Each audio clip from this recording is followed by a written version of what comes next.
বাবার বাড়ি যাওয়ার কথা শুনলেই মনের মধ্যে আলাদা একটা আনন্দ চলে আসে। হ্যালো এভরিওয়ান, আসসালামু আলাইকুম। কেমন আছেন সবাই? আশা করি আপনারা অনেক ভালো আছেন।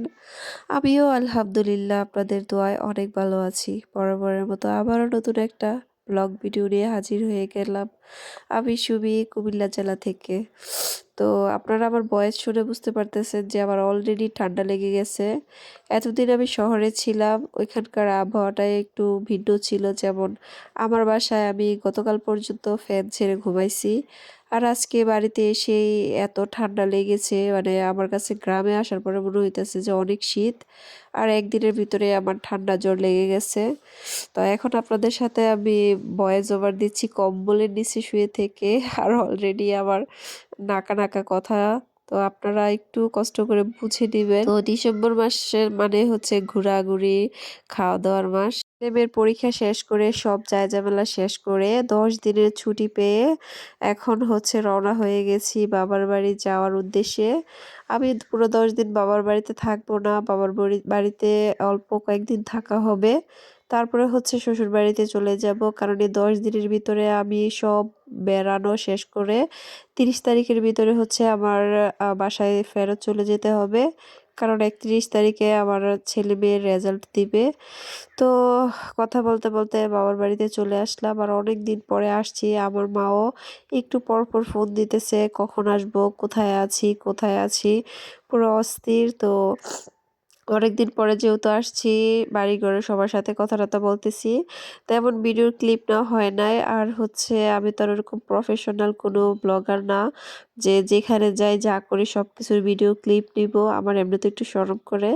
তো আমি মাঝে মাঝে ফ্রি মুড বা ফ্রি টাইম পাইলে তখনই একটু একটু ভিডিও ক্লিপ নিই।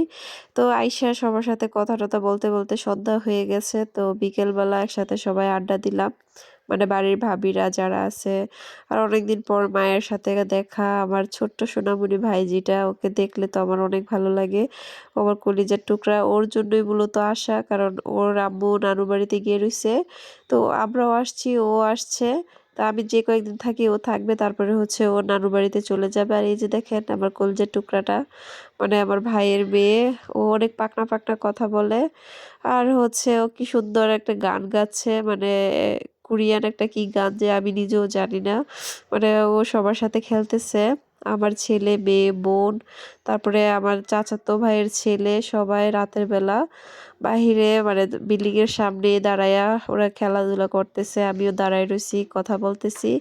আর ঈদের মতোই আমার কাছে আনন্দের মতো লাগতেছে এই সময়টা, কারণ ডিসেম্বর মাসের লাস্টের দিকে যখন পরীক্ষার সব ঝামেলা শেষ করে বেড়াইতে আসি একদম রিল্যাক্স মোডে, তখন কিন্তু অন্যরকম একটা ভালো লাগা কাজ করে। আর সবচেয়ে বড় কথা হচ্ছে অনেক দিন পরে বাবার বাড়িতে এসেছি।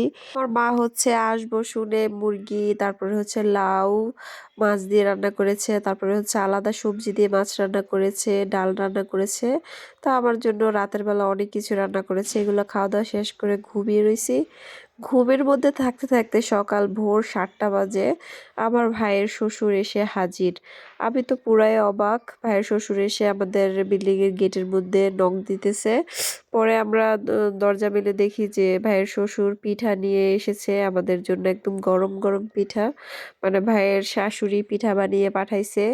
এখানে হচ্ছে 2 রকমের মেরা পিঠা বানাইছে। আপনাদের এলাকাতে এই পিঠার কি নাম আমি জানি না, কিন্তু আমাদের এখানে হচ্ছে মেরা পিঠা বলে। তো মেরা পিঠাগুলো হচ্ছে 2 রকম ভাবে বানাইছে, একটা হচ্ছে নারিকেল আর লবণ দিয়ে, আরেকটা হচ্ছে গুড় নারিকেল লবণ এগুলা দিয়ে বানিয়েছে। 2 রকমের পিঠা পাঠানো হয়েছে, আর আমার কাছে কিন্তু এই মেরা পিঠাগুলো অনেক ভালো লাগে, আমার অনেক ফেভারিট। আর এই বক্সের মধ্যে হচ্ছে নারিকেল গুড় দিয়ে ভাপা পিঠা বানিয়ে পাঠিয়েছে। তো আমার ভাইয়ের শ্বশুর মানে আমাদের তালুই, উনি হচ্ছে পিঠাগুলো নিয়ে এসে একদম আমাদেরকে সারপ্রাইজ দিয়েছে। সকালবেলা ঘুম থেকে উঠেই তালুর কাছে পিঠা দেখে তো আমি পুরাই অবাক হয়ে আছি। তারপরে হচ্ছে আমি এখানে পিঠাগুলা সবাইকে এক পিস করে দিলাম। তারপরে হচ্ছে ভাইয়ের শ্বশুরকে আপ্যায়ন টাপ্যায়ন করে আমি হচ্ছে আমার হোমনার দিকে রওনা হয়ে গেছি। কারণ হচ্ছে আমি এখানে আসার পরেও স্যার হোয়াটসঅ্যাপে নক দিয়েছে যে আজকে সকালে 9টা বাজে আমার মেয়ে প্রাইভেট আছে। তো আমি বেড়াইতে এসেও শান্তি পাইলাম না, মেয়েকে নিয়ে আবার হচ্ছে হোমনাতে চলে যাচ্ছি। কারণ হচ্ছে মেয়েকে তো আর এত সকালে একা ছাড়া যায় না। তো আমি নাস্তাটা খেয়ে মানে নাস্তা বলতে আমাদের তালুই যে পিঠা নিয়ে এসেছে ওই পিঠাগুলা খেয়ে তারপরে হচ্ছে আমি আর আমার মেয়ে দুজনে হচ্ছে এই কুয়াশা ঘেরা সকালবেলা রওনা হয়ে গেলাম। আর এর মধ্যে একটা ঘটনা ঘটেছে কি রাতের বেলা হচ্ছে ব্লেন্ডার মেশিন নামিয়েছে গুঁড়া করার জন্য চাউল গুঁড়া করার জন্য। তো হঠাৎ করে ব্লেন্ডার মেশিনটার কি যে হয়েছে অল্প একটু গুঁড়া করার পরে ব্লেন্ডার মেশিনটা চলতেছে না। তো সৌদি আরব থেকে আমার ভাই ব্লেন্ডারটা আনছে বেশি দিন হয় নাই। তো আমি আমার মেয়েকে হচ্ছে প্রাইভেটে দিয়ে এদিক দিয়ে আমি মেকানিকের দোকানে চলে এসেছি। আসার পরে উনি চেক করতেছে যে আসলে মূল সমস্যাটা কি হয়েছে। তারপরে হচ্ছে উনি চেক করে বলল যে এটাতে নাকি সুইচের মধ্যে সমস্যা হয়েছে। তো উনি সুইচটা চেঞ্জ করে দিল। তারপরে হচ্ছে এটা ঠিক হয়ে গেছে। তেমন বেশি টাকা লাগেনি। মাত্র ৳৩৫০ লেগেছে। আর আমি এর মধ্যে আমার মেয়েকে গিয়ে নিয়ে এসেছি প্রাইভেট থেকে। তো নিয়ে এসে হচ্ছে আমি আবার বাসার দিকে রওনা হয়ে গেলাম। কারণ হচ্ছে আম্মু চাইছিল না যে ব্লেন্ডার মেশিনটা ঠিক করি।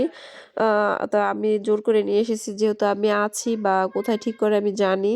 আম্মু বলতেছে যে পরে ঠিক করে নেব আমি। তা আমি বলতেছি যে আমি যেহেতু বাজারে যাচ্ছি আমার কাছে দিয়ে দাও। তো ওইখান থেকে আইসা দেখি যে আমার ভাইয়ের মেয়ে আমার ছেলের সাথে দুষ্টুমি করতেছে। ও ঘুম থেকে উঠে গেছে। ওর নানা ভাই বলতেছে যে চলো আমার সাথে যাইবে কিনা, কিন্তু ও যাবে না। ও হচ্ছে আমার ছেলের সাথে দুষ্টুমি করতেছে। আমি হচ্ছে যে কয়েকদিন থাকবো আমার ভাইজি ওই কয়েকদিন থাকবে, তারপরে হচ্ছে ওর মায়ের কাছে পাঠিয়ে দেব আর আমিও আমার শ্বশুর বাড়ির দিকে চলে যাব। তো আম্মু হচ্ছে দুপুরে রান্না বান্না শেষ করে আমাদেরকে খাবার বেড়ে দিল। আমি আমার ভাইজি আমার ছেলে মেয়ে সবাই একসাথে খেতে বসেছি। আর আজকে দুপুরে রান্না করেছে হচ্ছে আমার আম্মুর নিজের পালা দেশি মুরগি। আমার কাছে দেশি মুরগি কিন্তু মানে আমার কাছে না সবার কাছে ভালো লাগে। কারণ নিজের মায়ের হাতের মুরগি মানে আমার মা ছোট থেকে বাচ্চাগুলো পেলে বড় করছে। তো আমার জন্য রেখে রাখছে। আমি আসলে এগুলা রান্না করবে, খাবো একসাথে সবাই। সেজন্য এতদিন আমার আম্মু খায়নি মুরগিগুলো জবাই করে। তো সবাই একসাথে খেতে কিন্তু অনেক ভালো লাগে। আর অনেকদিন পরে মায়ের হাতের রান্না খাচ্ছি, কি বলবো অমৃতের মতো লাগতেছে। তো আজকের ব্লগটি আপনাদের কাছে কেমন লেগেছে অবশ্যই কমেন্ট করে জানাবেন। আমার আম্মু যাই রান্না করছে সবকিছুই যেন আমার কাছে অন্যরকম ভালো লাগছে। আর আমার ছেলের জন্য দেখেন মুরগির সাথে কতগুলো আলু দেওয়া লাগছে। তো সবাই ভালো থাকবেন, সুস্থ থাকবেন। আল্লাহ হাফেজ।